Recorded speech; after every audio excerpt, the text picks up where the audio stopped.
Hello friends, ఇవాళ video ఏంటంటే మనం విశాఖ ఆర్గానిక్ మేళాకి వెళ్ళినప్పుడు అక్కడ మనం ఈ మోడల్ని చాలామంది చూసుంటారు. ఇదేంటంటే న్యాచురల్ ఫార్మింగ్లో మనకి 2-3 విధానాలు ఉంటాయి. ఒకటి వరి పండించుకొని వాటితో పాటు కూరగాయలు పండించుకునే విధానం, అలాగే పూర్తిగా కూరగాయలు మాత్రమే పండించుకునే విధానం. అంటే ఎంత స్థలం ఉందో దాన్ని బట్టి అది నిర్దేశిస్తారనమాట. ఈ వీడియోలో రైతు సాధికార సంస్థ నుంచి ఉన్నటువంటి పర్సన్స్ ఎవరైతే మనకి ఈ న్యాచురల్ ఫార్మింగ్లో రైతులకు శిక్షణ ఇస్తారో వాళ్ళు ఉన్నారు. వాళ్ళతో మనం మాట్లాడుతున్నాము. సో ఈ విధానాలు ఎవరైతే న్యాచురల్ ఫార్మింగ్ చేద్దాం అనుకుంటున్నారో ఫ్యూచర్లో వాళ్ళందరికీ కూడా హెల్ప్ అవుతాయని రికార్డ్ చేశాను. చాలా క్లియర్గా ఎక్స్ప్లెయిన్ చేశారు. చివరి వరకు చూసి అర్థం చేసుకోండి. గా చేద్దాం అనుకున్నప్పుడు న్యాచురల్ ఫార్మింగ్ లో మీరు తెలుసుకోవాల్సిన కొన్ని విషయాలు ఇంపార్టెంట్వి మనకి ఇక్కడ మాత్రమే అవైలబుల్ అవుతున్నాయి ప్రస్తుతానికి. సో మనకి ఇప్పుడు మనతో పాటు గణేష్ ఉన్నారు. హీస్ ఫ్రమ్ ఆర్వైఎస్ఎస్ అన్నమాట. సో గణేష్ చెప్పండి ఒకసారి. ఇది సార్ బేసిక్ గా ఈ న్యాచురల్ ఫార్మింగ్ లో ఎవరైనా వాళ్ళు ఫీల్డ్ స్టార్ట్ చేయాలనుకుంటే మ్యాండేటరీ ఈ 9 ప్రిన్సిపల్స్ అనేవి ఖచ్చితంగా వాళ్ళు గ్రౌండ్ అయ్యే విధంగా చూసుకుంటేనే మన న్యాచురల్ ఫార్మింగ్ కంప్లీట్ అయినట్టు. ఏదో ఒక ప్రిన్సిపల్ మనం స్టార్ట్ చేసి న్యాచురల్ ఫార్మింగ్ లో మనకి ఈల్డ్స్ రావట్లేదు, పెస్ట్ డిసీజ్ కంట్రోల్ చేయలేకపోతున్నాము అనడానికి ఏంటంటే ఈ 9 ప్రిన్సిపల్స్ కంప్లీట్ గా మనం ఫాలో అయితేనే ఈ న్యాచురల్ ఫార్మింగ్ అనేది ఫుల్ ఫ్లెడ్జ్ గా మనం ఇంప్లిమెంట్ చేసినట్టు. ఏదో ఒక ప్రిన్సిపల్ చేసి నాకు న్యాచురల్ ఫార్మింగ్ లో కొంచెం ఈల్డ్స్ తక్కువ అవుతున్నాయి అని చెప్పడం అనేది కరెక్ట్ కాదనమాట. ఇక్కడ న్యాచురల్ ఫార్మింగ్లో ఏంటంటే రైతు ఎలాంటి పంట పండించినా కూడా 365 రోజులు చేతికి పంట ఉండాలన్న ఉద్దేశంతో 9 సూత్రాలను అయితే డిజైన్ చేయడం జరిగింది. ఆ 9 సూత్రాలని రైతు ఖచ్చితంగా ఫాలో అయితేనే న్యాచురల్ ఫార్మింగ్ చేసినట్టు అనమాట. సో ఈ 9 ప్రిన్సిపల్స్ యొక్క బేసిక్ ఇదేంటంటే ఫస్ట్ మనకి ల్యాండ్ అనేది కంప్లీట్ గా 365 రోజులు కూడా ఖచ్చితంగా ఏదో ఒక పంటతో కప్పివంచాలని చెప్తున్నాము. అంటే మనకున్న 3 స్టేజెస్ కూడా మనకి జనరల్ గా రైతులందరూ ఏంటంటే ఖరీఫ్, రబీ అని మనకి 2 సీజన్స్ మాత్రమే ఉంటాయి. సో ఈ 2 సీజన్స్ లోనే ఏదో ఒక పంట వేస్తున్నారు. మిగిలిన టైం అంతా కూడా మనకి భూమి అనేది ఖాళీగా వదిలేస్తున్నారు. అవును. సో మనం ఏం చెప్తున్నామంటే ఈ ఖరీఫ్ ముందు తర్వాత రబీ ముందు కూడా ఖచ్చితంగా ఆ మేజర్ క్రాప్ కి కావాల్సిన న్యూట్రియన్స్ అంతా కూడా ముందు భూమికి అందించడానికి మనం పిఎం డేస్ అంటే ప్రీ మాన్సూన్ డ్రై సోయింగ్ అనేది ఒక పద్ధతిని మనం ఈ నేచురల్ ఫార్మింగ్ లో ఇంట్రడ్యూస్ చేసాం సార్. ఇదేంటంటే ఈ 22 రకాల విత్తనాలు అనేవి మనం భూమిలో అనేది ఒక 45 డేస్ ప్యాడీ వేయక ముందు 45 డేస్ మనం వేసి ఉంచితే ఆ 22 రకాల విత్తనాల ద్వారా 22 రకాల పోషకాలు అనేవి భూమి లోపలికి వెళ్ళడం ద్వారా ఆ పోషకాలు నెక్స్ట్ వచ్చే ప్యాడీకి న్యూట్రియన్స్ అనేవి పుష్కలంగా అందిస్తాయి అన్నమాట. సో దీని ద్వారా ప్యాడీ గ్రోత్ అనేది చాలా అంటే మనం చాలా ఎక్కువ ఈల్డ్స్ ఎక్స్పెక్ట్ చేయడానికి అవకాశం ఉంటుంది. సో ఇట్లానే ఈ పిఎం డేస్ అలాగైతే ప్యాడీ ముందు వేస్తున్నాము, రబీ పంట వేసుకునే ముందు కూడా మనకి కొంత టైం ఏదైతే మనకి ఖాళీ టైం జరుగుతుందో ఆ టైంలో కూడా సేమ్ ఇదే పద్ధతిని రబీ ముందు వేసుకుంటాము. దాన్ని మనం రబీ డ్రై సోయింగ్ అని మనం చెప్తున్నాం సార్. మనం 9 ప్రిన్సిపల్స్ అని చెప్పడానికి ఇది ఒక మోడల్ చూపించారు. అంతే సార్. ఎన్ని ఎకరాల్లో బేసిక్ గా చేసుకుంటూ ఉంటారు మీరు? ఇక్కడ వైజాగ్ లో ఆల్రెడీ చేయిస్తున్నారు కదా. మనకి వైజాగ్ లో ఈ 9 ప్రిన్సిపల్స్ ని ఎవరైతే పర్ఫెక్ట్ గా వాడుతున్నారో వాళ్ళది మనకి కంప్లీట్ గా ట్రాకింగ్ అనేది ఉంటుంది సార్ మన దగ్గర. అంటే వాళ్ళు పిఎం డేస్ అని మనం చెప్తున్నాం కదా, ఈ పిఎం డేస్ నుంచి మళ్ళీ టిల్ హార్వెస్టింగ్ వరకు కూడా వీళ్ళు కంప్లీట్ ట్రాక్ అనేది మనం మెయింటైన్ చేస్తున్నాము రైతులతోని. మనము ఈ వైజాగ్ లో 4 మండలాల్లో వర్క్ చేస్తున్నాము. ఈ 4 మండలంలో ఒక ఆనందపురము, పద్మనాభము, పెందుర్తి, భీమిలి, ఈ 4 మండలాల్లో కూడా మనం వర్క్ చేస్తున్నాము. ఈ 4 మండలంలో ఒక సుమారు 450 మంది మనం ఈ ప్రాక్టీసెస్ అనేది కంప్లీట్ గా ప్యాడీలోని వెజిటేబుల్స్ లో కూడా మనం ఈ ప్రోగ్రామ్ అనేది ఒక 6 ఇయర్స్ నుంచి జరుగుతుంది ప్రోగ్రామ్. చెప్పేది ఫస్ట్ ఏం చెప్తున్నామంటే ఖచ్చితంగా భూమి మీద ఏదో ఒక పంట ఉండాలని చెప్పి మనం మ్యాండేటరీ ఒక ప్రిన్సిపల్ పెట్టుకున్నాము. అందులోనే ఒక పంటతో పాటు ఖచ్చితంగా ఉదాహరణకి ప్యాడీ చేస్తాం అనుకోండి సార్. ప్యాడీలో ఖచ్చితంగా బయోడైవర్సిటీ పెంచమని చెప్తున్నాము. లేదు మెయిజ్ వేసుకున్నారు రైతు, లేదు ఏదైనా వెజిటేబుల్ వేసుకున్నారు, ఒక్క మోనోక్రాప్ కాకుండా పాలిక్రాప్ తెలమని చెప్తున్నాం అనమాట. అంటే ఖచ్చితంగా ఎందుకు పాలిక్రాప్ వెళ్ళమంటామంటే కొన్ని క్రాప్స్ కంపెనీషిప్ కోరుకుంటాయి అనమాట. అంటే ఖచ్చితంగా ఒక దాని నుంచి ఇంకోటి బెనిఫిట్ అవుతాయి. సో అట్లాగా మనకు ప్రతి క్రాప్ కూడా ఎప్పుడు మోనోక్రాప్ ఉండకూడదు, బయోడైవర్సిటీకి వెళ్ళాలి. ఖచ్చితంగా 2 నుంచి 4-5 క్రాప్ మనకు ఖచ్చితంగా ఉండాలి అనేది మన 2వ ప్రిన్సిపల్ సార్. మనకి ఫస్ట్ ప్రిన్సిపల్ ఏదో ఒక క్రాప్ ఉండాలి అనేది. రెండోది బయోడైవర్సిటీ కాకుండా మల్టీ క్రాప్ బయోడైవర్సిటీ చెప్తున్నాము. సో మూడోది సార్ నెక్స్ట్ థర్డ్ ప్రిన్సిపల్స్ వచ్చేసరికి లైవ్ మల్చ్ లేదా డెడ్ మల్చ్ అన్ని సీజన్స్ లో అంటే పంట ఉంటుండగా మల్చ్ చేస్తూ ఉండాలి. అంటే ఎందుకంటే మనకి ఏదైతే భూమిలో ఉన్న సేంద్రియ కార్బనం గానీ లేదంటే మనకి ఏదైతే మనకి తేమ శాతం ఉంటుందో అది ఎప్పుడు కూడా బయటకు వెళ్ళిపోకూడదు. ఎప్పుడైతే ఈ సేంద్రియ కార్బనం అనేది మనకి డైరెక్ట్ గా సన్ కి ఎక్స్పోజ్ అయింది అనుకోండి సార్, ఈ సేంద్రియ కార్బనం అనేది నిర్జీవం అయిపోతుంది అనమాట. అది ఖచ్చితంగా సన్ కి ఎక్స్పోజ్ అవ్వకుండా ఉండాలి అంటే పంట లేనప్పుడు కూడా ఏదో ఒక దాంతో మనం మల్చి చేయగలిగితేనే దానిలో ఉన్న ఏదైతే తేమ ఉంటుందో తేమ అనేది భూమిలో అందుబాటులో ఉంటది, సేంద్రియ కార్బన్ కూడా మనకి మొక్కకి నెక్స్ట్ వేసే మొక్కకి అందుబాటులో ఉంటది అనమాట. ఓకే. అయితే లైవ్ మల్చ్ అని వేసుకోవాలి, లేదా డెడ్ మల్చ్ అని వేసి మనం భూమిని కప్పి ఉంచాలి. అది third principle sir. Okay. Fourth principle, ఈ ఫోర్త్ ప్రిన్సిపల్ ఏంటంటే మనకి మినిమం టిలేజ్ లేదంటే జీరో టిలేజ్. అంటే మనం కంటిన్యూస్ గా భూమిని దున్నొద్దని చెప్తున్నాము. ఎప్పుడైతే మనం కంటిన్యూస్ గా భూమిని లోతుగా దున్నుతున్నామో తేలికపాటి పనిముట్లు ఏవైతే మనం నాగలు అంటామో, సో అట్లాంటి మినిమం టిలేజ్ అనేది చేసుకోవచ్చు. కానీ కంప్లీట్ గా హెవీగా మనం భూమిని అనేది డిస్టర్బ్ చేయకూడదు సాయిల్ స్ట్రక్చర్ ని. ఎందుకంటే మనకు ఆల్రెడీ ఈ భూమిలో కావాల్సినటువంటి పోషకాలు కానీ లేదంటే కావాల్సినటువంటి సేంద్రియ కార్బన్ అనేది పై పొరలోనే ఉంటది మనకి. సో ఎప్పుడైతే మనం దున్నడం మొదలు పెట్టామో అది డైరెక్ట్ గా సన్ ఎక్స్పోజ్ అయిపోద్ది. ఎక్స్పోజ్ అయిపోవడం వల్ల అది నిజం అయిపోతుంది మనకి ఈ సేంద్రియ కార్బన్ అనేది. సో అందుకు మనం ఈ భూమిని ఖచ్చితంగా జీరో టిలేజ్ అయినా ఉండాలి, లేదా మినిమం టిలేజ్ చేసుకోవాలి తప్ప లోతట్టు దుక్కులు దున్నకూడదు ఎప్పుడు కూడా పంట తర్వాత కూడా. అలాగే ఫిఫ్త్ ప్రిన్సిపల్ సార్ మనకి ఇది రైతులు వాళ్ళ సొంత దేశీ విత్తనాలు వాడతారు. సో మనకి ప్రజెంట్ దేశీ విత్తనాలని ఖచ్చితంగా మనందరం ప్రమోట్ చేయాలి. ఎందుకంటే దేశీ విత్తనాల్లోని మనకి ఏదైతే ఈ భూమిలో ఉన్న సూక్ష్మజీవులు ఏవైతే ఉన్నాయో అవి వేరు వ్యవస్థ ద్వారా పంట నుంచి మళ్ళీ విత్తనాలకు కూడా ఆ సూక్ష్మజీవులు అనేవి ఉంటాయి ఆ లోపల. సో ఇవేంటి ఆ విత్తనాలు మళ్ళీ నెక్స్ట్ ఏమంటున్నామంటే దానిలో ఉన్న జెర్మినేషన్ కెపాసిటీని పెంచుతాయి. అంటే దాని వయబిలిటీ కానీ డ్యూరేషన్ కానీ అనేది ఈ నేచురల్ గా ఉండే సీడ్ కి కొంచెం ఎక్కువ ఉంటాయి మిగిలిన హైబ్రిడ్ సీడ్స్ కన్నా. సో అందుకు ఈ దేశీ సీడ్స్ కానీ లేదా రైతులు ఇప్పుడు ఉపయోగించుకునే సీడ్స్ వేయాలి తప్ప ప్రతిసారి కూడా మార్కెట్ లోకి హైబ్రిడ్ సీడ్స్ కానీ ప్రతి రైతు వాళ్ళ సీడ్స్ అయితే దాచుకోవాలి కదా. దాచుకోవాలి అంటే వాళ్ళు నేచురల్ ఫార్మింగ్ లో పండించిన ఏదైతే సీడ్ ఉంటుందో ఖచ్చితంగా నెక్స్ట్ ఇయర్ కి యూటిలైజ్ చేసుకునే విధంగా ఎంత శాతం పెట్టుకుంటూ ఉంటారు జనరల్ గా రైతులు? ఇప్పుడు పంట పండించినప్పుడు ఎంత శాతం విత్తనాలు దాచుకుంటూ ఉంటారు? సో ప్యాడీకి అయితే ప్యాడీ వదిలేయండి, ప్యాడీ ఎలాగో ఉంచుతారు. వెజిటబుల్స్ కి అయితే జనరల్ గా మనకి ఇప్పుడు బీర పంట వేసుకున్నారు సార్, అయితే ఒక 4-5 బీర మొక్కలు పక్కన పెట్టుకుంటారు. అంటే బీర పొట్లు ఉంటాయి కదా, జస్ట్ ఒక 4-5 పెట్టుకుంటారు, 4-5 తీగలు వదిలేస్తారు. అది నెక్స్ట్ మళ్ళీ దానికి ఎన్ని కాయలు వస్తే అన్ని కాయలు వాడుకోవడానికి నెక్స్ట్ పంటకి వాడుకుంటారు అది. ఇది fifth principle sir. Next sixth principle animal integration అంటాము. Okay. Integrate animals into farming.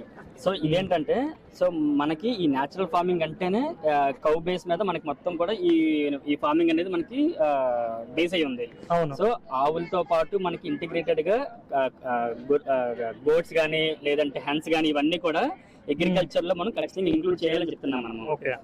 So next మనకి భూమి లోపల సూక్ష్మజీవులు అనేవి ఉంటాయి. సో ఈ సూక్ష్మజీవులే మనకి మొక్కకి ఆహారాన్ని అందిస్తాయి అనేది మనం మాట్లాడుకున్నాము.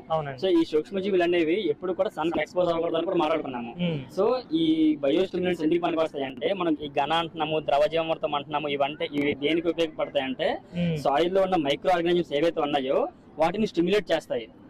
ఎప్పుడైతే ఇవి భూమి మీద మనం వేస్తామో ఈ మైక్రో ఆర్గానిజమ్స్ ఏవైతే నిద్ర వ్యవస్థలు ఉంటాయో అవి స్టిమ్యులేట్ చేసి వాటి పనిని యాక్టివేట్ చేసే దానికి ఉపయోగపడతాయి అన్నమాట మనకి.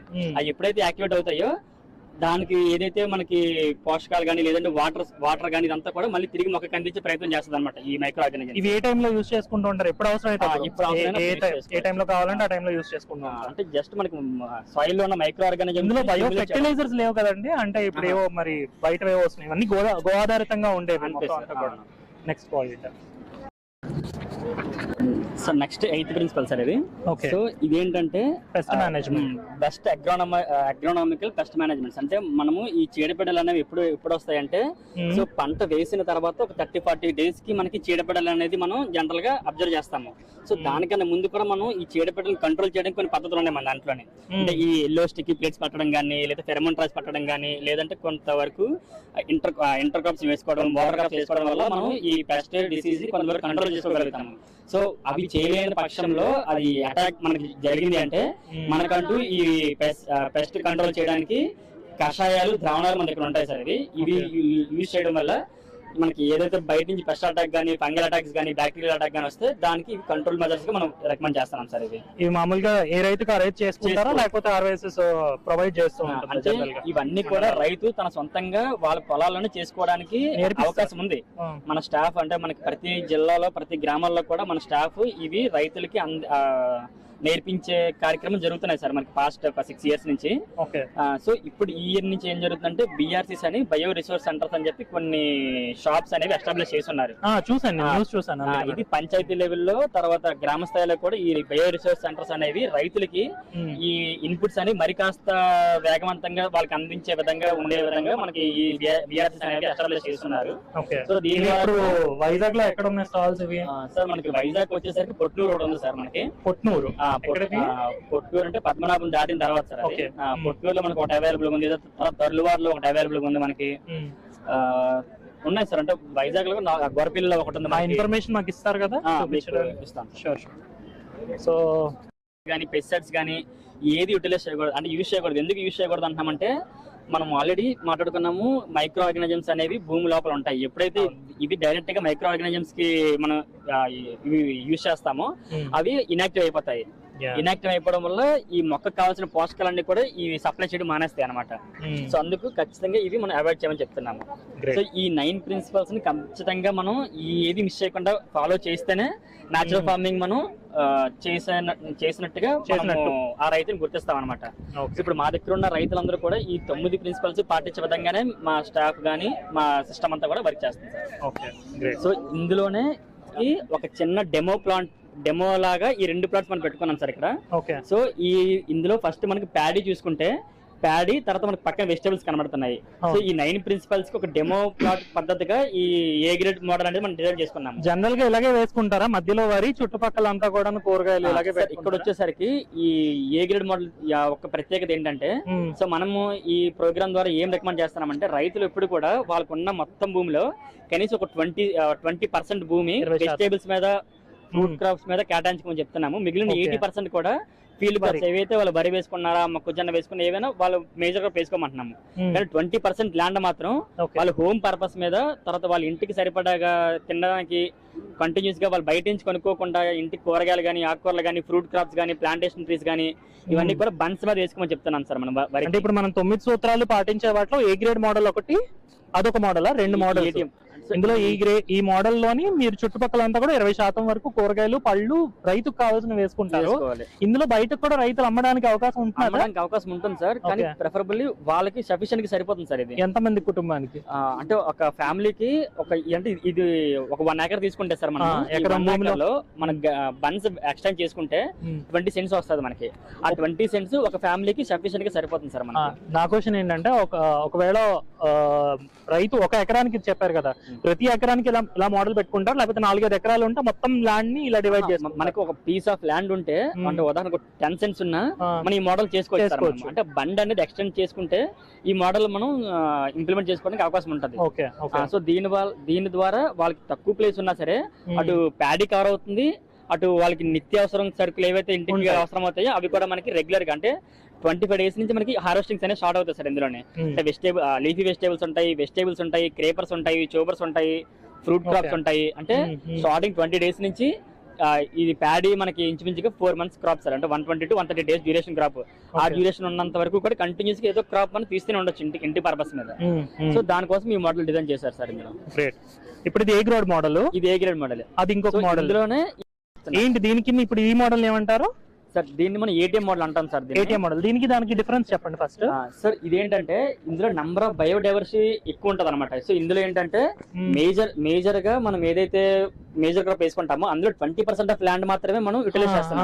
కానీ ఇదేంటంటే మనకి చాలా వరకు గ్రామాల్లో భూమి చాలా తక్కువ ఉండే అవకాశం ఉంటాయి రైతులకి.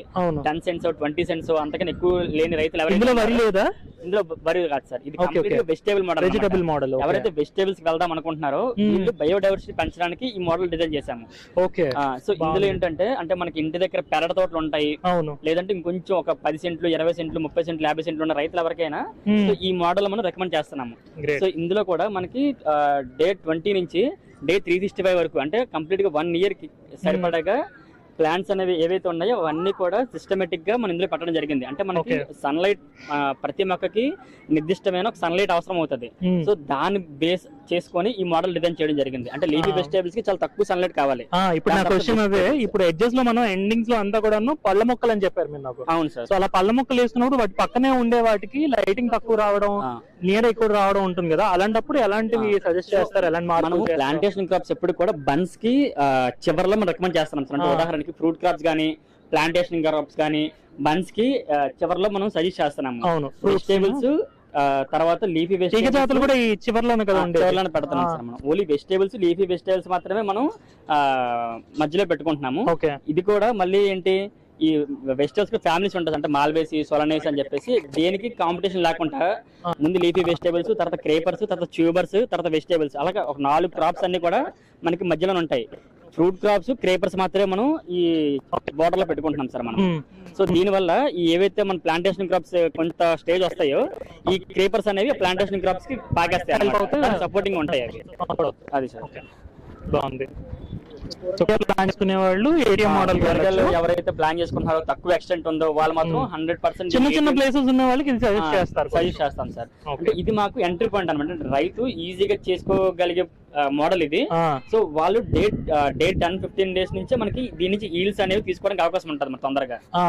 ఆకుకూరల నుంచి ఆకుకూరలు ఎప్పుడైతే మనకి ఇనిషియేట్ హార్వెస్టింగ్ స్టార్ట్ అవుతుందో వెంటనే అది ఎప్పుడైతే హార్వెస్టింగ్ అయిపోతే ఇమీడియట్ గా మళ్ళీ అక్కడ ఇంకొక రకమైన వేసుకొని రిలే సోయింగ్ పద్ధతిలో ఇమీడియట్ గా ఇంకో క్రాప్ వేసుకోవచ్చు. నెక్స్ట్ అది అయిపోయిన తర్వాత ఇమీడియట్ గా మనకి వెజిటేబుల్స్ వచ్చేస్తాయి. దాని తర్వాత ట్యూబర్స్ ఉన్నాయి, తర్వాత క్రేపర్స్ ఉన్నాయి, తర్వాత ఫ్రూట్. ఈ పద్ధతిలో రైతు బయట కూడా అమ్ముకోవచ్చు అండ్ వాళ్ళకి కూడా ఉంచుకోవచ్చు. వరి ఉండదు, అంతే. వరి ఉండదు. వరి అలా ప్రధాన పంటలు ఏమి ఉండవు వేరే. అర్థమైంది.